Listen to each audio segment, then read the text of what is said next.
speak a lot, by yourself without being prompted, which I also value a lot. I want you not to stop, until you feel like you're done. But I will kind of like guide the conversation a little bit more than I usually do in our calls. Is that okay? And you're gonna put this on YouTube, on your Yeah, channel? and this will be going a decentralized way on two channels. Yes, the 144 one and Decentralized Humanity. Okay, can you hear me well? Yes. All right. Yeah, okay. So let's start. Link, introduce yourself, how you usually introduce yourself when you are in a room of people that you don't know or that don't know you. How you usually position yourself in the networking events or generally when you meet for dinner. And I can also share the way that I met you for the first time.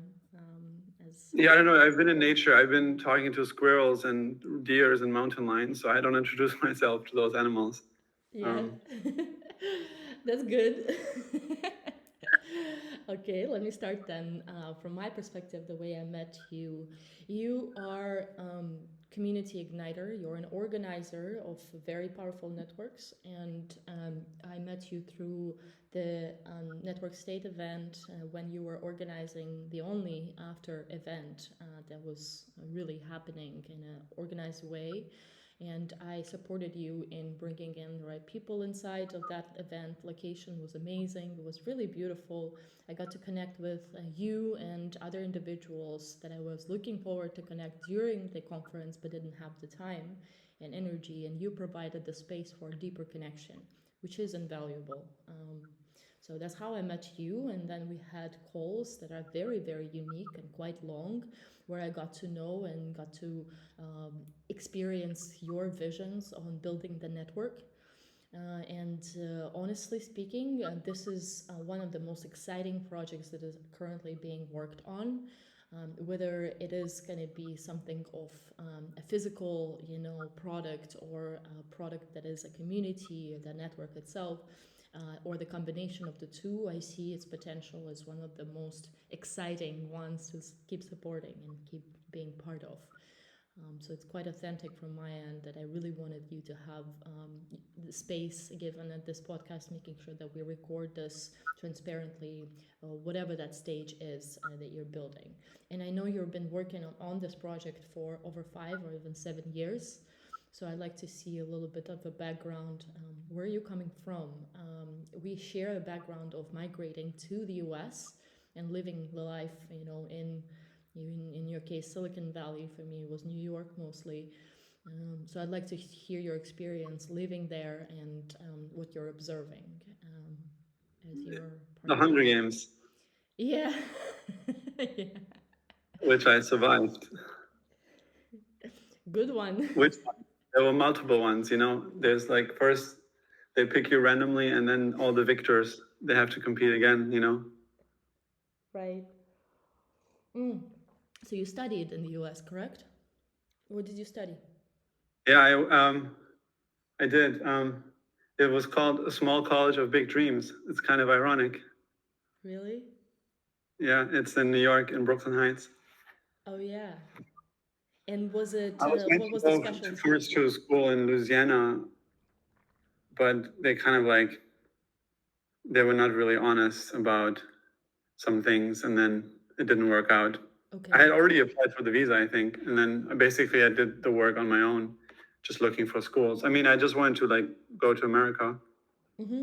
and yeah, I found this one school which was called, Small College of Big Dreams, and it was in New York City. So then I applied, I got a scholarship, and yeah, I went there. What did I study? I studied economics, philosophy, like governance, like history, computer science. I taught myself. Although these days I'm not really anything because Um, anyway, yeah, that's what I studied. What education gave you versus the education of life? A large bill in the United States, very expensive. Um, I guess I didn't see any other way to go there. Okay. It's like very difficult to immigrate to the United States legally. These days, illegal immigration is much easier. You get hotel, lodging, and free food. It's much, much, much different. Right. But like, you come here. I mean, I was like you go to the airport, it is like it's just a different country than Europe. So, back then there was maybe still rule of law.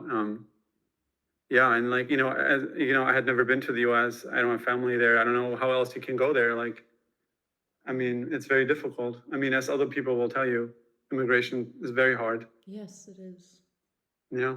And why did you decide to stay after your college years? What did you do?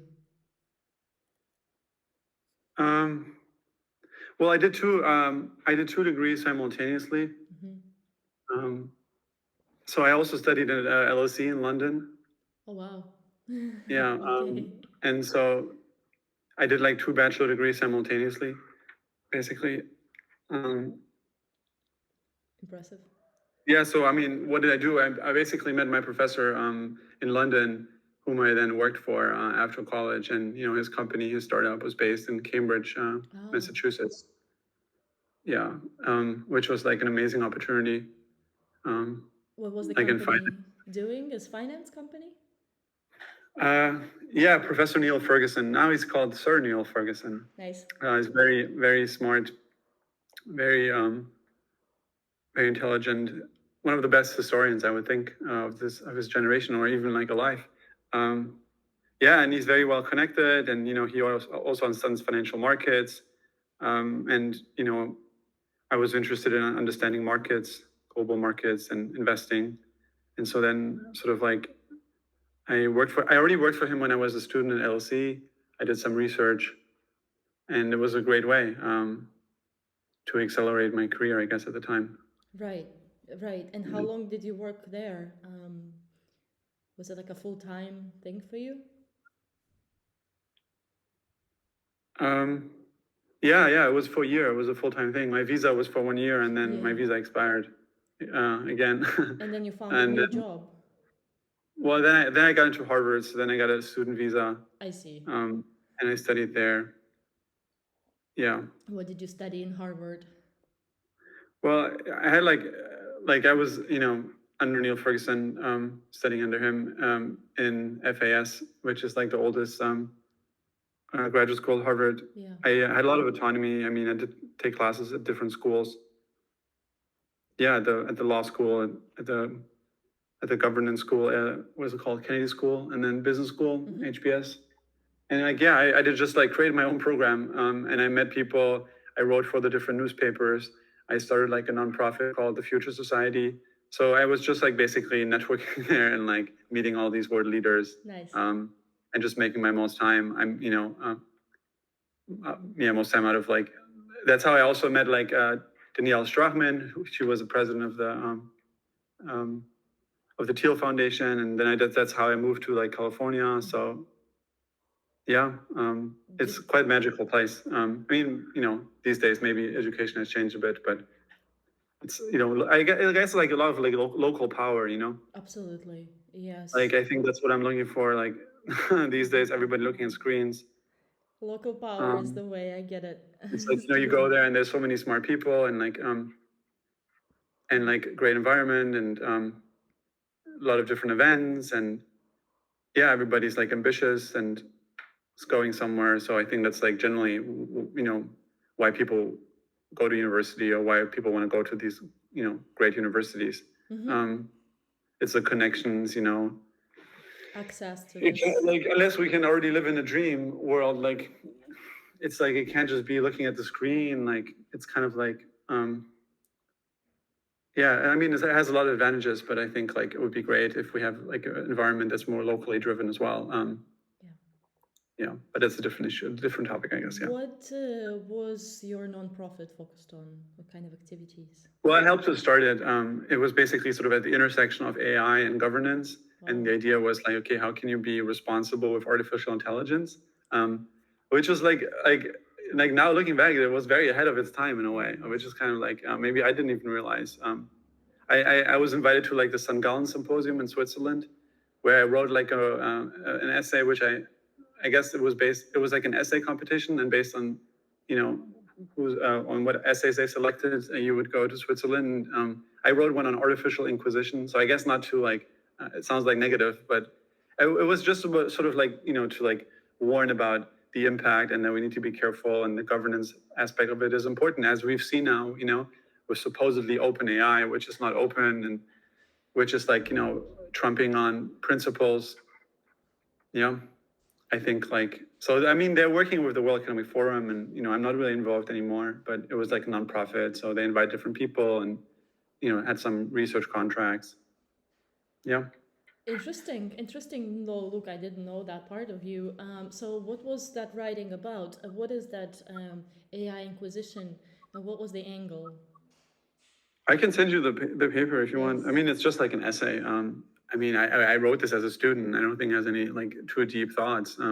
I just basically, I guess my main point was just like, this is going to be very powerful, impactful to society. So I think it's important to have strong governance, not in terms of regulation, not in terms of like, you need to like regulate it necessarily, like, but like in terms of like thinking deeply about the implications of, well, how is it going to reshape the world, and how can we, I mean, if